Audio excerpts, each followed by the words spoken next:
Good afternoon. Thank you for joining us for our Speak IT series. We are back by popular demand. Thank you all for joining. This is going to be something great for us, and I'm sorry it keeps playing. Has a mind of its own. Let me stop it.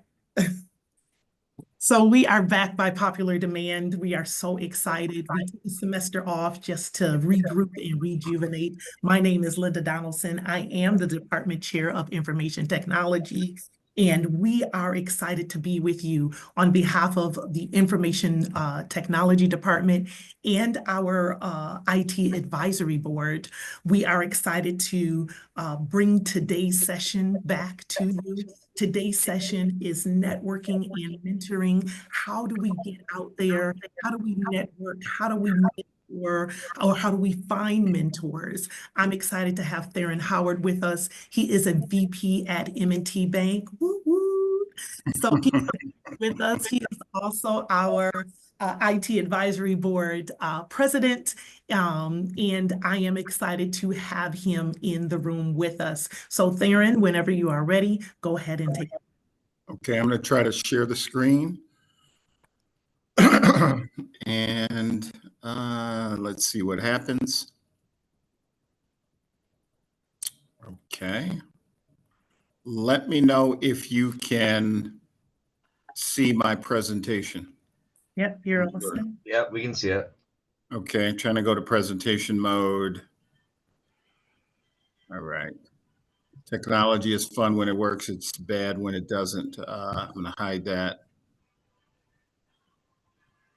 All right. It's not doing what I want to do. So I'll just do it manually.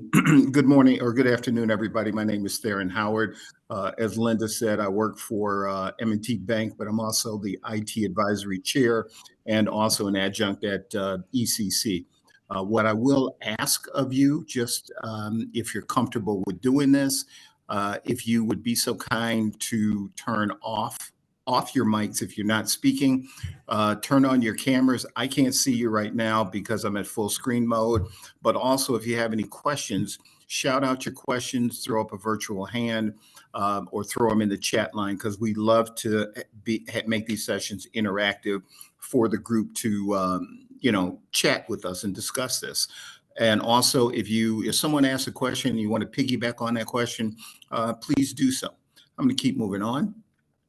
Again, welcome to today's event. We're going to talk about why networking and why mentoring. This is a February 26th event, but we also do have an exciting event coming up in March. A lot of you that are in my classes are in the cybersecurity program. And what I'm going to do is I've already gotten a colleague of mine to come in. She is a cybersecurity engineer, and it's your opportunity to come to this event and ask questions of her as to what does it take to become a cybersecurity engineer, and typical things like what's in the day of a life of a cybersecurity engineer. So we hope those of you that are joining today will come back for March, and we're also trying to schedule something for April. April's event, we hope to bring in a technical recruiting firm to come in and to answer questions that you might have, as opposed to what does it take to get an internship or a job in technology. And you can talk to actually technical recruiters regarding that. So if you do come to April, bring your questions, be interactive. This will be a recruiting firm called Procom that'll come and be able to answer your questions. As far as myself, I think Linda already introduced me. I'm a VP at M&T Bank. Currently, my current position is a Scrum Master, working with 3 technical development teams. I'm an adjunct professor and also the chair of what we call the IT Advisory Committee, which is a group that brings the Speak IT events to you. We hope you enjoy this and come back in the future for more. Today's discussion is going to center around like why networking.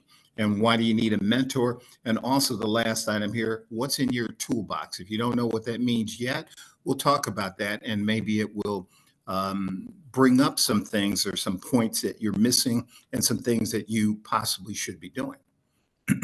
First thing is kind of why networking, and are you really prepared for that? And we'll kick this off to say, here's a simple description of what is networking. Okay, kind of like the action or the process of interacting with others to exchange information and develop those professional and social contacts. I do know a lot of you are, let's say, new students into ECC or existing students into ECC. I would hope that you are starting to build some contacts and interaction with your professors or other professionals in the field that you have of interest, and the reason for that. We'll talk about that shortly, but if you are doing this, that's great. If you're not doing this, you need to consider to do this, and hopefully some of the other slides I'll show you and walk through will give you some reasons and rationales as to why. Okay, let's dispel some of the myths about, let's say, networking. Okay, you really don't have, you could have, well, the myths are this: it says experienced professional giving advice to inexperienced, or it's one source of advice. It's a one-way communications. It's topics isolated within the organization, and they're not guaranteed. This isn't going to guarantee you a job. Okay, those are some of the myths. The reality is, you could or should be working with a professional to gain some exposure, to learn about the field that you have an interest in, to make those connections so that when you are in a position and you're looking for, could be an internship, it could be a real job, you have made some connections with some people that maybe not be able to give you that job, but to give you or get you connected with the proper people to get you in front of those people who could discuss with you the prospects of a job. But there are some things you have to do as an individual. You have to get your communication skills up, your soft skills. You have to be able to articulate yourself properly and to speak with the right individuals about the right things when you have those conversations with them, whether it's human resources, which is going to be the first line that you're going to have to deal with. The second line is going to be if you have to deal with actual technical hiring managers who are going to ask you questions. So basically, networking, networkers is like opening a kitchen cabinet for support. You're going to have a whole lot of options and cans and things in the cabinet, but you're going to have to be selective. You're going to have to choose the right things at the right time to basically build that link with others to position yourself in the right manner. Why is it valuable? Okay, I spoke about a few things. A professional development.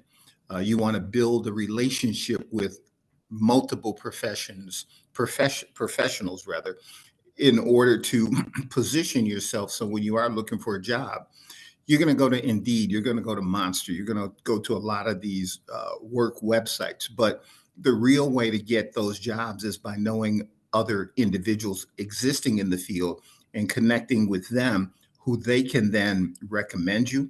They can then give you that insider track of information about a job or jobs upcoming in their organizations, which might not even be posted as of yet. And also in companies like my company, M&T, if I found an individual or individuals that I thought would be good prospects for a job, I can actually put a referral in for you with the organization. And a lot of organizations are going to look for their own internal employees to refer people who they will look at first before they look at individuals that will be coming in through their normal job site. The other valuable things that come out of that networking is hopefully to build confidence in you. Many or most of you that are joining or that are going to be joining the workforce for the first time, you kind of need that confidence builder, that coach or that supporter that's going to pump you up and push you to be successful. The mentees that I have, if you've worked with me in the past, I'm hard with my mentees for a reason, because they need to learn what they need to learn before they get into the field, such as communication, scheduling meetings, setting up agendas for meetings. So the mentees that I have, I tell them no agenda, no meeting. If you want to meet with me, tell me what you want to talk about, and we'll have those conversations. I can normally bring something to the table, but the focus is this is a meeting for you. It's not a meeting for me. So if you want something from me, you have to tell me what you would like. Just say, like going to a restaurant. You don't go to a restaurant and just say, feed me. You tell them what you want. They bring that to you, and hopefully you have a good opportunity and a good meal while you're at that restaurant. And I don't think that's any difference in kind of a networking relationship. Is you need to tell me what you like. I will bring something to the table, but I won't always give you the answer. I may sometimes give you an assignment to go and research something to be prepared for the next conversation that we have to expand on what it is that you want. But valuable things here are common interests between the two people. That person you talk to hopefully can and should bring a different perspective to the table, maybe from what you already know. And as we talked about, the potential of getting some access to some job opportunities, or in many cases, connecting you with other professionals that I know of. I don't know everything. I will never tell you that, but I do know enough to make me dangerous. And if I don't have an answer for you, I will go and find one of my colleagues to connect you with so that they can give you what it is that you are seeking or looking for in that relationship. Okay. Another thing is during that networking, some suggestions that I will throw to you is listen with the intent to understand what that person is telling you. Again, that relationship is not for me to tell you anything. It's for me to share with you and throw out some suggestions of things for you to consider. But you need to put yourself into that relationship and at least show a little vulnerability and develop that relationship with that individual. Whether you meet with them weekly, monthly, quarterly, whatever, but you do need to nurture and build that relationship with that individual. If you are networking with a person, meet them in a quiet space. Okay. If you're having a video, or excuse me, a WebEx or a Zoom or Blue Jeans type of a call, and you are speaking with them, make sure you are in a place where you can talk with that person kind of in a confidential and quiet place, as opposed to being in the center of a restaurant and having a WebEx with someone. Okay. Kind of get to know your networker and avoid assumptions. Okay. Sometimes you may want to empathize with that person, but you also need to pay attention to the conversation. So you need to put your active listening ears on and be engaged in the conversation, and also time management. Time management to me is just this. If you schedule a meeting with me at 10 o'clock, you need to be there at 9:58, not 10:01 or 10:02, because professionals schedule everything. I have to schedule everything from the time I'm going to be out for a personal reason to the time I need to be in the office for a work reason. And if you don't, what am I looking for? If you don't respect that person's time, and the fact that they're bringing a free consulting service, let's say, to you, then you have to look at it from their perspective. Why should I give you this if you don't respect my time availability and so forth? Things happen. People have to reschedule things. I know I do a lot of times, but if you do have to reschedule a meeting with anyone, be respectful. Let them know as soon as you know you have to reschedule that, and then find a convenient time that both of you can meet. Okay. Otherwise, if I schedule a meeting with Linda, I'll give her 5 minutes after the time. And if she's not there at let's say at 10:05, I will know one of two things happen. Knowing her, she ran over in another meeting. She couldn't get to me to let me know that that occurred, and I'll reschedule the meeting with her.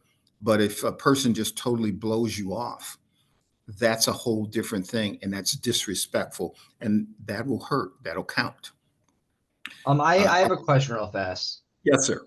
Okay, so my question is obviously I understand the reaction between a mentor and a mentee, but how do you Mhm. establish that connection? There's not just like a club or like a place I go to like shop for a mentor. Like how do you find the mentor? Like how do you Well, contact if I something from a company? You know what I mean? Like how do you go about establishing that like mentor-mentee relationship to go about well what you're discussing? if if I can ask you to hold that question until we get to the mentor piece, there are places you can find a mentor, but to make it to give you a an answer now, the first thing you need to do is to establish a relationship with someone that you think would be a good mentor for you. The second thing you need to do is to get that person to agree to want to be that mentor for you. If they don't, for whatever reason, you have to keep shopping. Okay. But a mentor mentee relationship is not something you can just go to the supermarket and buy. It's something that you have to establish from a networking standpoint. You have to build that relationship as and two individuals coming together. And then if that individual gels and works, then you can establish that mentor relationship and keep it and continue for that to flower. From a personal standpoint, I'd have to say 50% of the mentees that I might start to work with, I'm going to lose them. Reason being is they're not respectful of my time. They don't do what I ask them to do in a timely manner. They don't get back to me when I ask them to do that because I'm giving up my time to help you as an individual. And if you're disrespectful to me, then the question would be from me to that individual, why should I waste my time if you don't value my time? But I have in this presentation some places where you could find networking opportunities and also mentors. But you have to shop. You have to be actively looking at individuals that you feel would bring some value to you. Does that kind of answer your question to a degree? Yeah, it does. I was just more or less like kind of like seeing how do you get the exposure? Obviously, you can go around talk to people, but how do you get the exposure? Like, how do you make that first initial connection? Is like obviously you said the future slide is gonna tell us, but that was like my Yep. biggest question. Like, how do you get that exposure? Without the exposure, everything else is just kind of meaningless. You know what I mean? Well, you get exposure by going to either events. You get exposure by meeting people. You get Yeah, and that's exposure. that's one of the reasons I'm here as well too. Hopefully that maybe Okay. I make some connections, stuff like this. But I'm just like, obviously you have a whole slide, so I'll refrain from my question. Maybe I'll answer itself. May I ask who you are? Because My I name's can't Richard. see you. I'm sorry, Richard. Richard. Okay.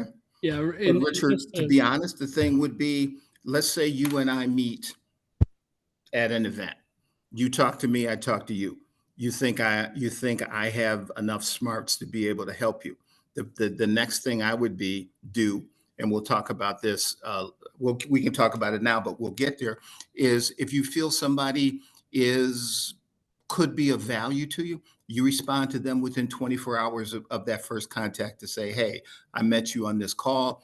I'd like to know if we could meet at some future date to talk about the following items. That's a start. If that Okay. person responds to your request and you have that meeting, that's step two. Step number three would be through that conversation with that individual. If you feel that they can bring some value to you, you continue to have those future dialogues. You ask that person, do you mind if I contact you within a week to talk about some other things? I'll send you an agenda of some discussion points. You schedule a 30-minute meeting. You set up the meeting. You do it on a WebEx or a Zoom or Blue Jeans or something of that nature. You come to that meeting prepared to talk about those Okay. things, but give that person a little bit of time frame to be able to answer them. And the Yeah. reason for the agenda is because you want to tell me what you want to talk about. I need to go find out some things if I can't answer those things to you off the cuff. And Okay. then and then if you can build that relationship with that individual, meeting one becomes meeting two, becomes meeting 21, and that relationship just kind of gels and builds. Okay, Okay. so in other words, you kind of just look for public events. For say as a company you want to get employed by, you constantly stay up to date. Oh, there's a public event, so that's how you get your exposure. You go to that That, public event, talk to people, mingle, and that's your way to kind of get the exposure. Correct? that, that is a way, yes. Or another opportunity would be a friend introduces you to another person, and that's another way Okay. to make a connection. But the onus, unfortunately, is on you, Richard, for Yeah. you to be the driver of your success, to get out there and network. It's not gonna, I'll be honest with you, Yeah. it's not gonna come to you. Okay. I have a couple of individuals on this call that are students in my class. I sent them out some information to ask them. I'll tell you the way that I did it. The class has 52 people in it. I sent out an open invite to ask any of the students if they wanted me to look at their resume or meet with me. How many of those 52 do you think Richard responded to me? Probably less than 5. You're correct. Less than 5 responded to me. Of those 5 that responded to me, I set up a meeting with them. Like, I believe Ian's on the line. I set up a meeting with him. I spoke to him. We scheduled 30 minutes. The meeting went for 45 minutes, almost an hour. But that's a way to make a connection. That's a way to make a start. And through that, those 4 or 5 people that contacted me, I'll help them and support them. The rest of the people who are going to wait to the end of the semester and then say, "Oh, I should have done this sooner," that's a little bit late and a lost opportunity. Yeah, you should start networking as soon as you start. You got it. You've started networking now, right? So this is the first call for that. There's people that are opportunities for mentorship just in this call. I'm one of those people. Theron's one of those people. It's around the process, around what you want to do, and deciding the skill sets that you're looking for. Are we the ones that are fit for that? Is really realistically what it comes down to. It's more of a question like, I understand what you had to take place for networking. It just I just have an issue of finding the sources, the exposure to start the networking process. Agreed. It's difficult at the start, right? Because you don't know about Infotech Niagara. You don't know about a ton of the different programs that Theron has, because he works with multiple schools and he's got, he's been in the business for a long time. Myself, I've been in the industry for over 20 years at this point, which is sad to say, but it's one of those things. Like, you build up your base, you build up who you can get these networking events. I mean, I was in IT for probably 7 years before I even knew what Infotech Niagara was. And that's probably one of the largest, easiest, most open ones to find. And it's free membership. You just go hit apply, basically. So it's stuff like that where you get that. And then for schools, just like you're experiencing right now, when you have these, you start getting groups, you start building the people that are in your classes, they become resources as your career progresses. I've already started that. I created Discord channels and I sent like messages to all, like, the whole class list for each class. So, like, I already kind of started that process using Discord to, like, kind of connect between my classmates, because I'm doing online schooling, so I don't have that connection in class. I use Discord as a way, like, hey, let's help each other. You know what I mean? That's what I started. So Exactly. And that's good, Richard, that you're doing that. For the rest of you, the individual that you heard speaking, that is one of my sidekicks in the advisory committee, Terry Hasley. He is a cloud guy. So if you came to me and asked me about cloud stuff, I'm not the best person to give you answers to that. So I would connect you with Terry. Now, through, let's say, Richard, if that was the case, you made a connection with me, I'm giving you a connection with Terry. Now, instead of having one professional, you got 2. And if you continue on that, you'll go from 1 to 2 to 3 to 5 to et cetera. But the thing that I will stress to all of you is that if you come to me and I direct you to another professional friend of mine, you got to remember, you represent me. If you don't show up on time, if you don't represent on time, or properly rather, to the individual that I'm sending you to, instead of making angry one person, you've now made angry 2 people, and you've lost 2 professional connections. Yeah, understandable. So I'm just trying to stick to time, Richard, but a lot of good questions, and I'll throw an offer to you, man. If you got any other questions, connect with me directly, and we can start we can have a sidebar conversation on whatever you want. Okay. Okay. Looking at what you should do after that encounter is follow up. Thank that person. I'm going to tell you, do it the same day, or at least within 24 hours. Because if you do not, it'll be very, very simple and easy for me to forget you. So I'm going back to Richard just to pick on you. If I don't hear from you in 24 hours, Richard, I don't remember you. I hear a voice on the phone because I can't see your face from the screen right now. But those are the things that I'll remember. That individual gets back to me quickly. I'll remember. I'll set something up. We'll have a call, and conversation one may continue to lead to conversation 21. Also, be respectful of the individual or individuals that you're communicating with. You know, your goal is collaboration. Your goal is a potential future mentorship. There's no guarantee of that. So I say potential because you have to sell me to make me want to be a mentor to you or for you. Okay. It's not just going to come because you ask.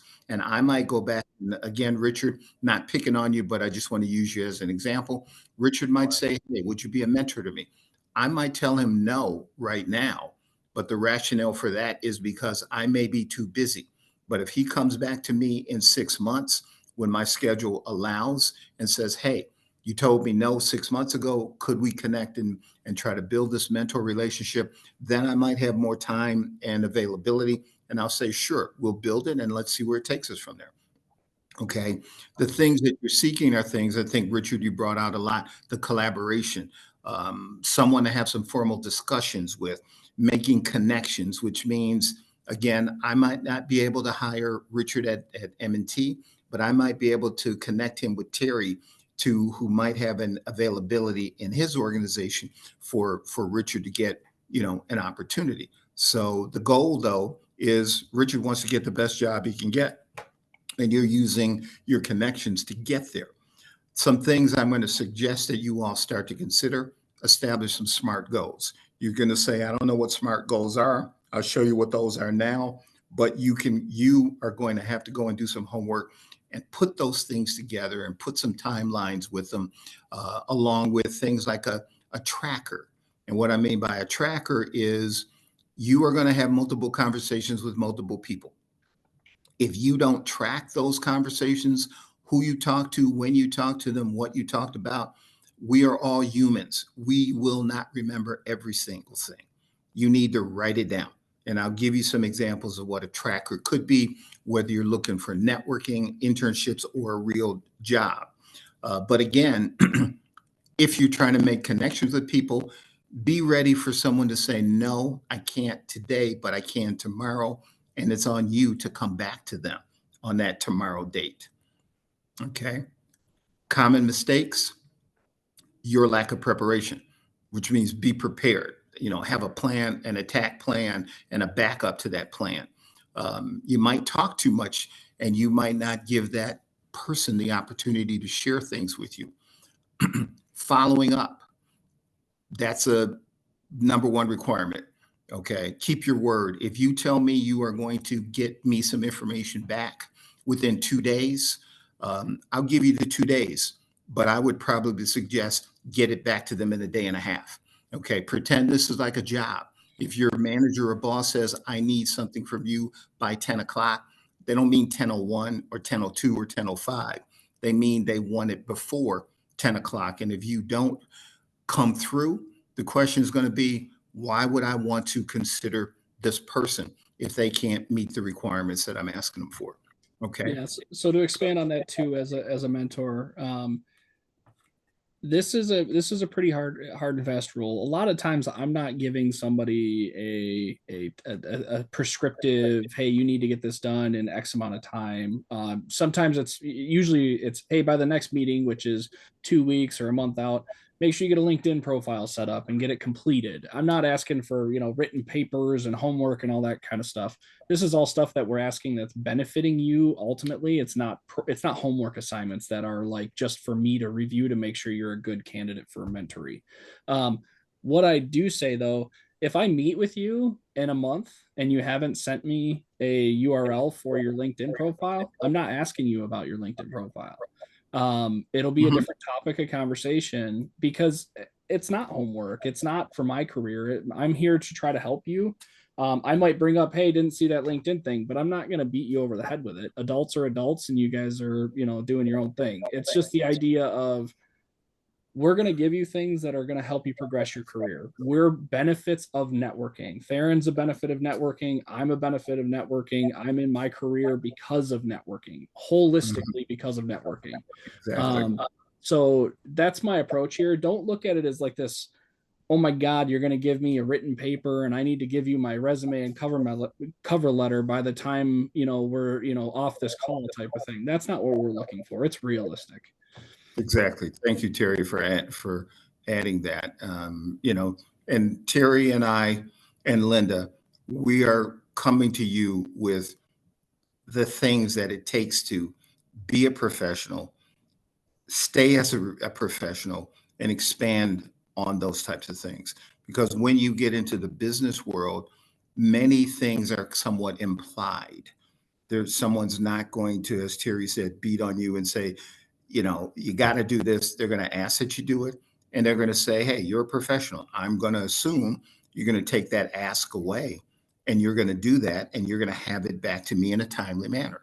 And again, when someone says they want it back by a particular date and time, again, that does not mean for you to wait until the last hour and deliver that, because I need time to look at that stuff that you give me or look at the response that you've done in order to move to the next phase of things.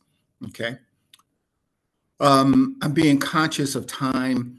Any questions in the chat box, Linda, in regards to networking or things we may or may not have spoken about thus far? No, there isn't. Terry kind of answered them inside of the chat. Okay. I'm going to jump to. There was one question for you, Linda. Is Infotech, or is ECC a member of Infotech Western New York? I'm looking at that now. I'm looking that up right now. Okay, perfect. Thanks. Thank you. Okay. So I'm going to say, let's talk a little. We talked about networking, and to me, the networking, again, Richard, I'm just going to keep using you because that's the name, you or Ian. Let's say right now, Richard and I have some conversations. Those conversations are fruitful. We have one or two conversations.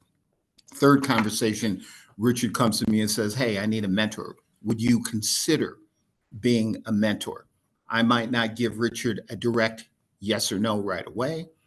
I might say, let's still have a bit more conversations, but let's kind of build from a soft connection and conversational to more of a formalized meeting of two individuals where one person can help the other person.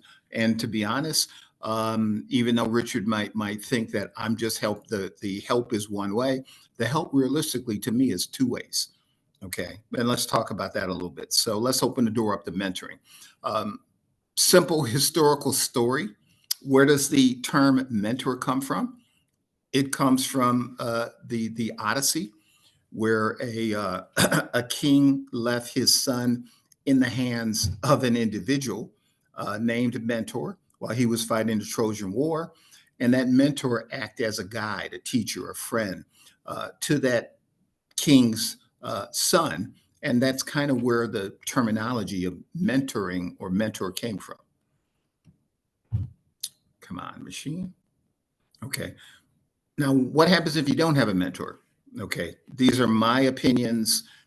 There's everybody's going to have their own, but again, these are my opinions. The potential is the learning curve is a little bit slower. You may not come up to speed as fast and as quick as others who do have a mentors versus those who don't. There's a potential to make more mistakes. A mentor can kind of guide you and show you the way a little bit of things to avoid. They can tell you where the landmines are so you don't step on them. Direction, confidence. And to be honest, again, I said I kind of beat up on my mentees, beat up in a friendship way for the purpose of making them better professionals as they come into the field. So I will ask them to do very, very specific things, just as I would if I was working with Terry, who's been in the professional field for 20 plus odd years. And the reason for that is to kind of school you school you in a sense of skilling you up so that when you do really get into this field, you know some of the things that you should be doing before you get here. And as you have those conversations with people like in human resources or the managers, you can show them those skills that you have, even though you haven't gotten that job in the professional field. We don't want you to feel isolated. I think, Richard, you mentioned something about where do you find mentors, things of that nature, or networking. By having those connections with people, we can tell you kind of what rocks to turn over, to look under, to find these types of things, where when you're just coming into this, it's difficult as heck to find the right people to help you and guide you and give you some suggestions. Okay. Benefits. A formal relationship. That formal relationship is just that.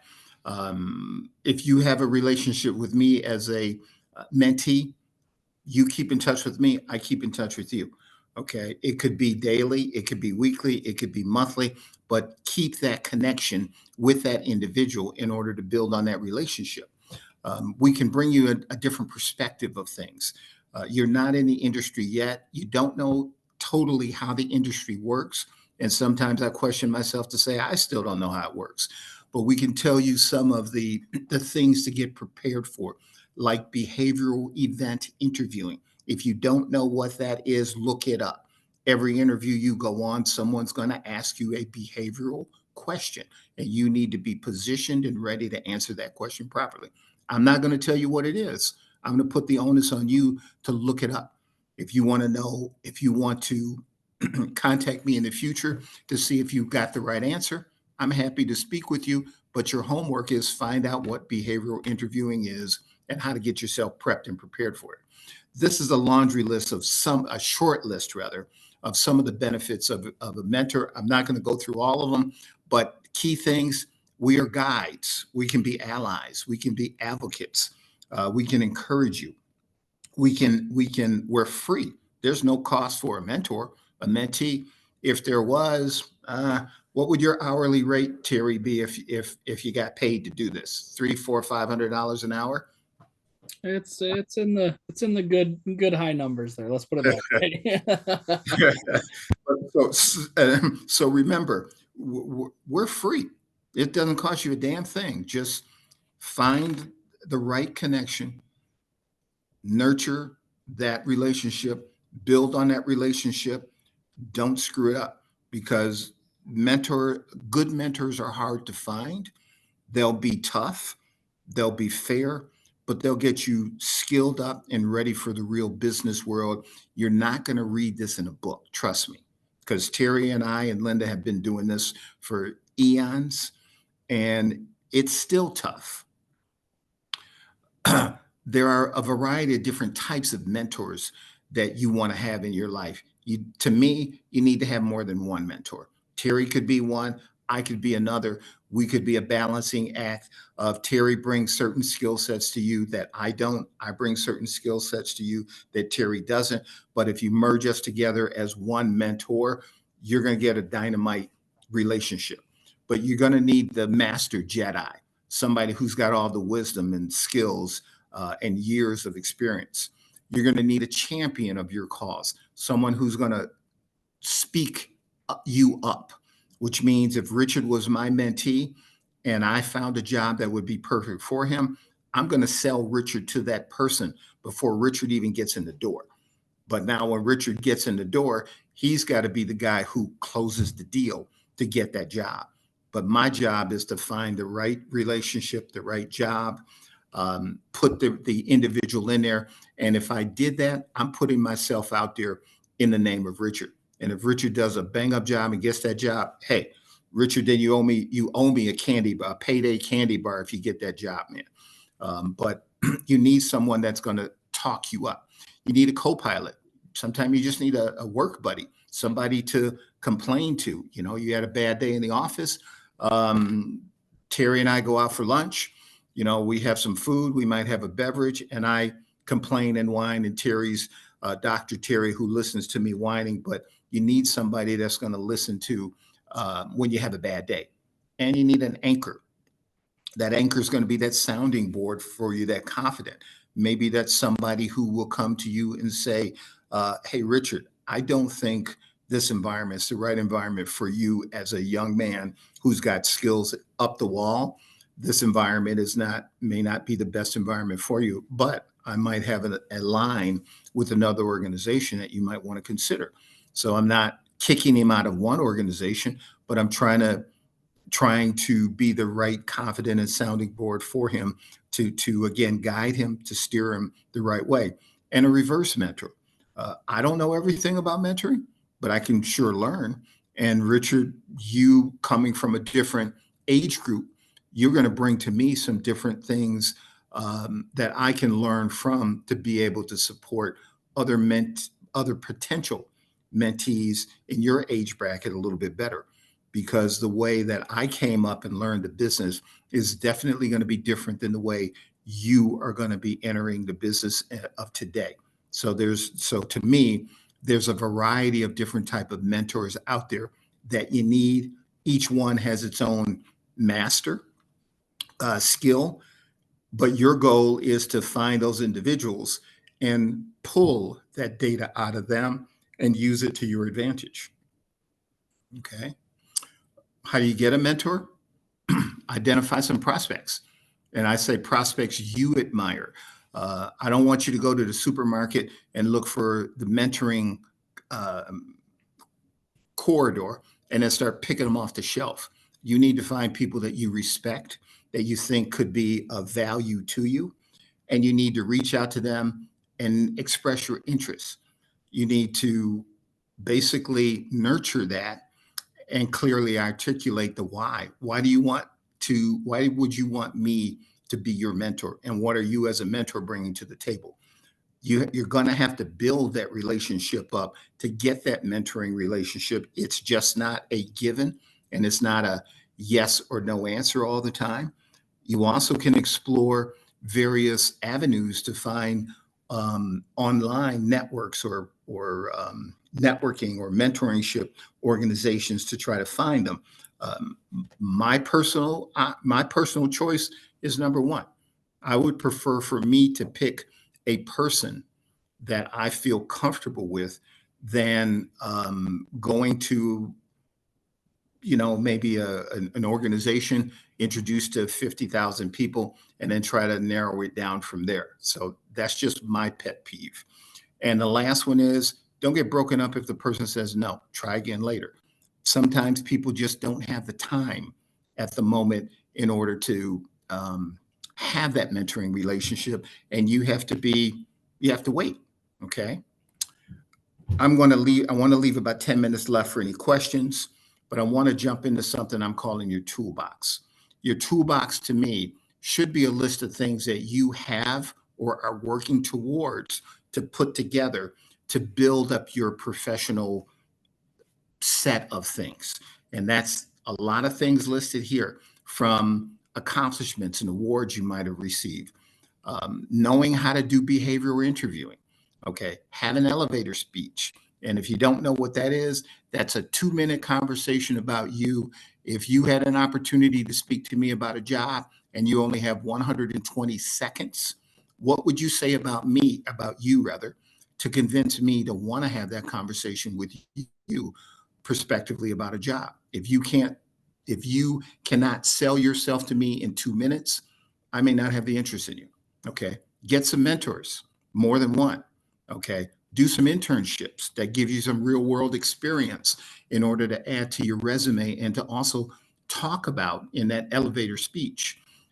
Know the salary ranges in the local and national area. And the list is here that talks about other things that you need to make sure that you have. If you have a resume, make sure it's a good resume, and that resume has been reviewed by at least 3 different people to make sure that it's a solid, good resume.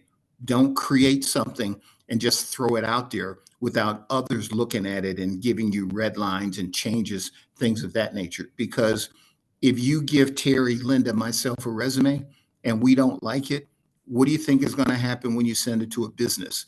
they're not going to give you 5 or 10 minutes. They're going to look at your resume for probably 2 minutes. They like it and they'll move it along, or they hate it. It goes in the trash and you never hear back from them. And if you think I'm making that up, probably many of you have been out shopping for internships. You sent things to companies and you haven't heard anything from them. That's because they don't like your resume. Okay. And they're going to the next resume, and they will continue to do that until they find the 1 or 2 or 3 resumes they like. And those will be the resumes that they will move forward. So if your paper isn't rock solid, you're not going to get responses back. Also, time management, and also keep your word. Manage your time properly, your personal time, work time, school time, etc., and keep your word, because your word is your bond. To me, it's that integrity and that's that trust that individuals are going to look from. And if you disrespect those individuals, they're just not going to help you. Okay. Let me skip to one I believe that Richard asked me. And Richard, don't worry about me skipping through this. Linda will send out the deck, and it will contain everything that's in here. I went on the internet the other day, spent 15 minutes to look for networking groups and mentors, and this is what I found.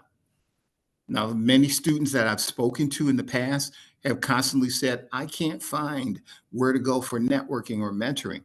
I did this in 15 minutes. And Terry mentioned a group that isn't listed here, but if you continue to go on, there's a whole lot of organizations out there that you can find as networking groups or mentoring groups. But again, I'm kind of old school. I prefer to pick who I think I might have the best relationships with.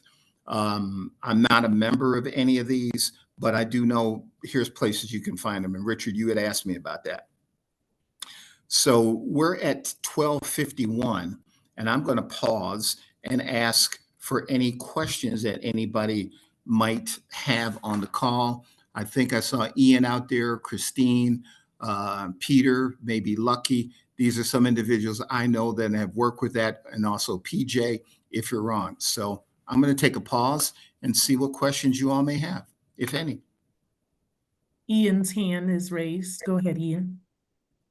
Hey, thank you so much. I guess from I like to work backwards on problems, and if I were to look at the task of getting a really good mentor as something that I could work backwards from, that to me that would mean I would kind of need to know like what my mentor wants from a mentee and what they get out of that and why I'm valuable to them. And I just wanted to pose that question. What are some of the things in general and maybe specific cases? What have you gotten out of the mentor-mentee relationship as the mentor, and like how can a mentee be better at providing that? Thanks.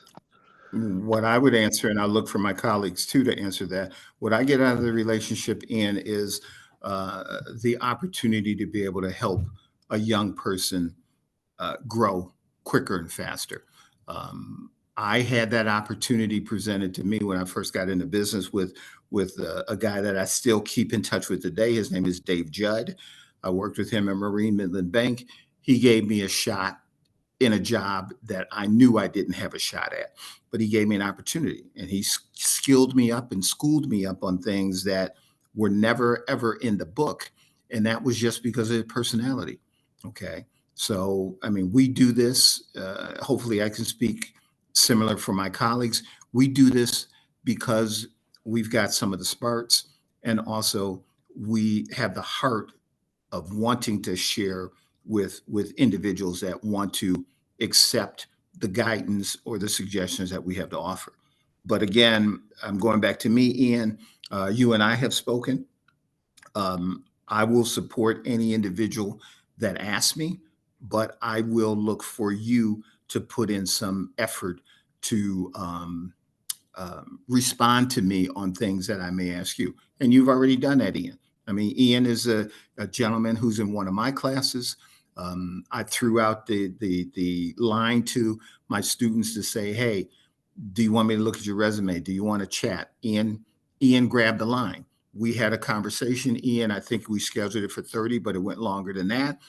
I think we had a very nice conversation, and I left the door open for him. If Ian wants to have another conversation with me, it's as easy as him just shooting me an email and say, hey, when are you available? Can we schedule another 30 minutes? But Ian has got to put the agenda together for the discussion. Yeah, I would say from my side, it's similar. It's a thing where it's personal satisfaction that I'm helping other people in their career. I'm the same thing, not the same person as Theron, but I had the same thing. Jim Cipriani, he systems personnel group. He's the owner now, but at the time he was the son of the owner, and he helped me get my first couple positions, and pushed me to be successful in those as I went along. So he was always a champion for me. Whenever I asked him to be in my corner or any of his team members, and it was great at the beginning of it. So I continue to push that along. And today, my most recent career, where I'm very well paid, very well, liked in my industry and things like that, is because I built relationships through networking. And it was somebody I worked with literally 12 years prior to that. And that person reached out to me and was like, hey man, I've been looking at you. We've talked a couple times. And I wanted to see if you'd be interested in the position. So networking is huge, and it's not always an immediate benefit. Okay. Peter, I see you have your hand up. Yes. Can you guys hear me? Yes. Awesome. We're getting an echo through you, Theron. I don't know if you want to mute in between. Yeah, actually, my name is Peter Hagakuro, and I work for M&T Bank in technology field. I'm so excited to meet you guys, and this is a wonderful topic. And then I just wanted to ask about mentorship, and then in addition to that, actually, I've been with HUD for 5 years right now. This is a huge, long journey that I have taken. It has been a wonderful relationship I have had with him. Linda was my professor when I was at the ECC. We've been talking together, like she advised me a lot. You can see that long journey that we have taken. Basically, it's the relationship, how I'd been mentioning about. My question was about what are the challenges you guys as mentors that you have faced from these mentees? Like, what are the weaknesses where they don't, in terms of the skills of networking? Like, what are those sides that they don't put much effort when they're networking? Is it because they don't know the value to bring on the table? Is it because they don't understand? Because there's some students, especially, who they think, I don't have, what can I bring on the table? Then they start from there. This is a boss. I'm employee. What can I bring for a boss? Like, what are those challenges you mentors have seen, like students lack, like they don't have because they don't know? Yeah, that was my question, actually. Thank you. Linda, Terry, I don't know if you want to tackle that. I have a response, but also I believe Suleiman also has a question too. Peter, I'll give you a quick response. The challenges that I've seen from the mentees is just this many times. They're not willing to put the work in. I mean, I think as Terry has said earlier, we will ask individuals to do things. We will give you a lot of time to do that. It's now, are you serious about the connection that you want to make with us? So for me, and Peter knows, if I ask him to do something and give him a week, Peter's going to get back to me, and he knows my style. Peter will get back to me in 2 or 3 days, and it's done. Okay. So, and if I like what I see, I'll give him a thumbs up. If I don't like what I see, I'll push back to him and say, hey, you need to clean this up. You need to do this. You need to do that. It's never a yes or no. And the reason for that is I want to build him as a professional, to let him know that most of the work that we do is a trial and error. You're going to do something, you're not going to get it right 100%. but he got 75 out of 100. I want him to work to build that other 25% up, and I'll work with my friend Peter. Then the next time when I give him a similar challenge, or he has to do this for somebody else, he knows how to do it, and he can go out and do it on his own. He doesn't need me. I've been trying to get rid of Peter for 2 years. I cannot get rid of him. Every time I lose him, somehow he's like a bad penny. He comes back. He's back. But Peter and I know that's just a friendly relationship. It's, you know, our relationship is past that mentor-mentee. Okay, we're at a friendship level. I jest with him, he jests with me. But at the end of the day, if I know somebody's got my back, I'm going to call Peter, and I don't have to worry about it because he'll support me, I'll support him. Okay. So I think, again, you want to expand on those relationships. And yes, you want to take it from a networking to a mentor-mentee. You want to take that to a friendship level at one point in time. And when you get to that friendship level, it's not a mentor-mentee relationship. It's a relationship among two men, or man and woman, two individuals that want to help one another. And Peter has helped me on another side too, but we're blood brothers right now. I call him little brother all the time. I'm going to jump over to you, Suleiman, for a question. You have a question, sir? Yeah. So one thing that I found interesting during your meeting, you mentioned that we should get multiple mentors. Mm-hmm. I always thought that you should stay loyal to one mentor. And I just found out right now from you that that's not the case. So is there ever any conflict between like two mentors? Let's just say you told me to do something and then Terry told me to do the opposite of what you said, for example. I'm never telling you to do anything.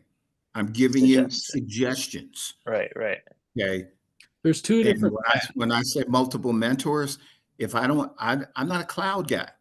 If Terry's a cloud guy, why would I sit here and give you misinformation if I know you're going to get the right information from Terry? And I'll expand on that a little bit too, because so if let's use Theron and I as the example like he's using here. Theron has been in the industry. He's been on a completely different arm of IT than I go down. I've been on the infrastructure and operations side. I've been the chief engineer and architect of solutions, both on-prem and in the cloud. I've climbed from the frontline IT support personnel on the phone all the way up to where I'm at this point. Theron has done projects management. He's had a whole slew of different enabled skill sets. But let's say we sit down and we have a similar conversation around how do I approach this? How do I write my resume? How do I answer this question in an interview?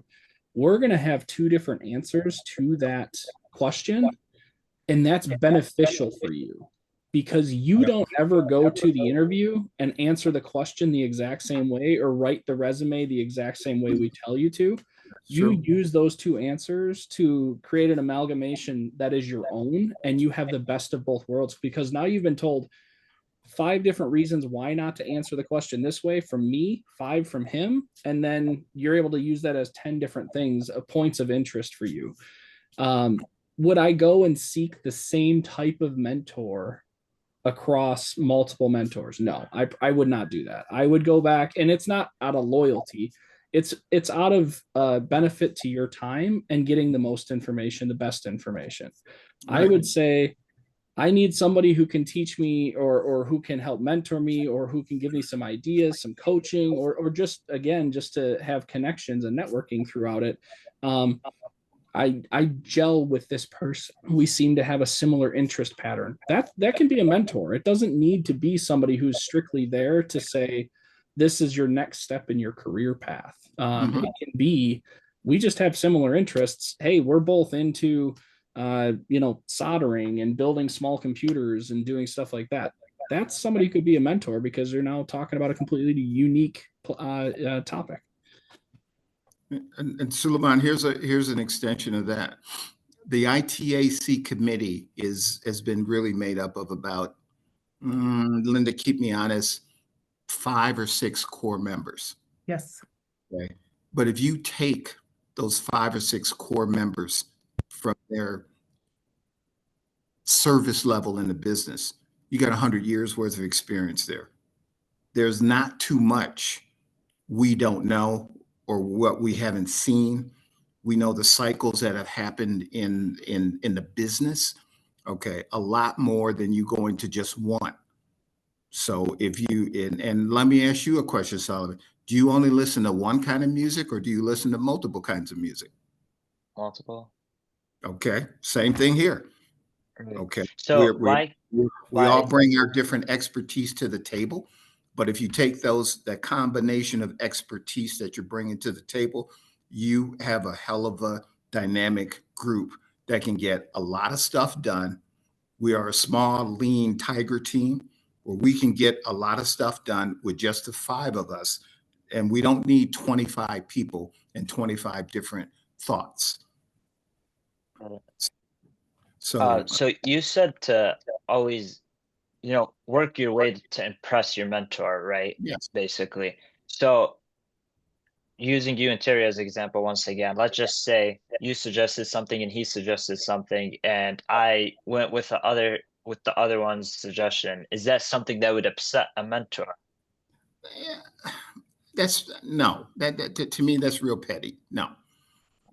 Again, I'm not going to be upset. If anything, if you do something different, like let's say you ask for suggestions and you go with Theron's method, you're like, hey man, went on this interview and I answered the question, but I, in the throes of it, I went with my other mentor's approach, and you tell me what it is, I might have learned something. Right. A mentor-mentee relationship is a two-way street, as Theron said before. I learned stuff from you just like you learned stuff from me. Mm-hmm. And Richard threw a response in the chat. We don't tell you, we suggest. Right. If Terry and I tell you, if Terry, myself, and Linda tell you 3 different things, you have to take those 3 different things and determine what works best for you. But if we all tell you the same thing, then there's got to be a message in the madness. And if you don't go with what all 3 of us are saying, you blew it, buddy. Don't come back to me crying and say, I did it my way and it didn't work. Linda told you, Terry told you, I told you, we all came back with the same thing. You went your path. Again, it's on you, my friend. You have to make the decision because it's you that have to do this. We're just here as guides, not guides, coaches. We're giving you our experience. I can only tell you what I've learned through my life experience. And I don't have a problem sharing that with you. If it can help you, great, excellent, super. If it can avoid you stepping into a deep hole, that's another value add to you. Don't go down a bad hole that I went down, and I can share that with you. And like I said, if you can avoid it, that's one less problem in your life that you can avoid. We all are going to have problems. Okay. Right. I know we're over time, everybody. I will, from my perspective, and I think the ITAC group, thank you all for sharing your time with us. We do thank you. We do have other events coming up shortly. March the 10th, I have a cybersecurity engineer who will come to this meeting. She will tell you her story of being a cybersecurity engineer. So all of those of you that want to take that journey, that's a meeting to go to, but you have to bring questions. Okay. She will answer them. It's not going to be a presentation. It's going to be a conversation. And then sometime in April, we're trying to get a technical recruiting firm to come in and answer questions that, again, you may have about a resume, preparing for the job. These are types of things that we're trying to bring to you, but I'll throw one last item to you and then end. I'd like you to give us some feedback on this event and what you would like to see. Okay, we're trying to bring things to you that we think would be supportive of and of interest to you. But if you could please tell us what you would like, that'll kind of set the stage for what we can do in the fall timeframe. Okay, so I hope, and Linda hopes, and Terry hopes that this was a useful event for your time this afternoon. Okay. Anything else in closing? I see you on the line, PJ. I can answer that question you asked earlier about behavioral interviewing if you really want to hear it. Sure. Go ahead, Richard. So behavioral is the way you structure interview, and it gives opportunity the person being interviewed to take a specific instance, like an event, like something like that they did in their line of work, and apply it to the question. So it's like giving like an exact example that you were directly involved, kind of sort of. Yeah, exactly. And I guarantee you, Richard, if you go on 10 interviews, 9 out of 10 of them, somebody's going to drop that thing, that type of thing down to you. It's already, I didn't know what it was called, but it's definitely has happened before. Were you prepared for that, Richard? It caught me off guard the first time, but after that, I was like, all right, it's not happening again. So I prepared a little bit after that. Okay. And as you guys go on these interviews and you have these conversations with people, one last suggestion: write down take 10 minutes and write down what you think went well about that conversation and what didn't go so well. This way, when you have the next interview or next conversation with somebody, you can focus in on beefing up your work about what didn't go so well. Yeah. Just the perfect example you made, Richard. I said I speak too fast sometimes. Then Like slow when I get down. excited, I speak a little too fast. I gotta slow down sometimes. That's I know it, but it takes time to change that.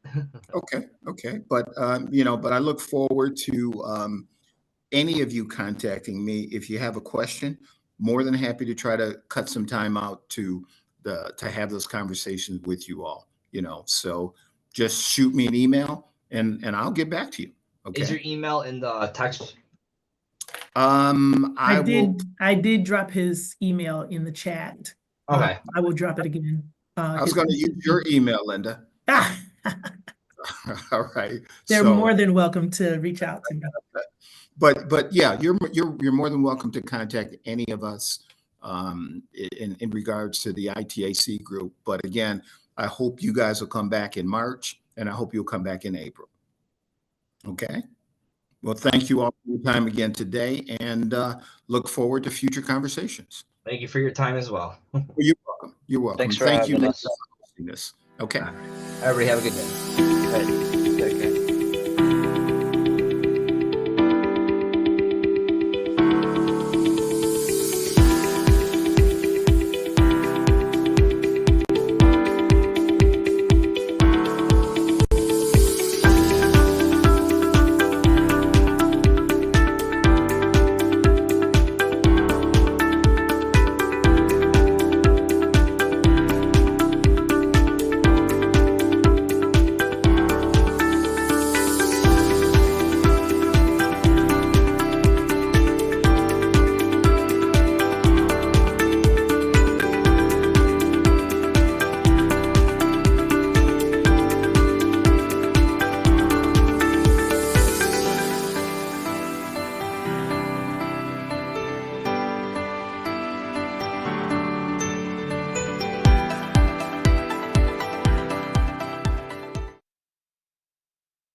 See you all.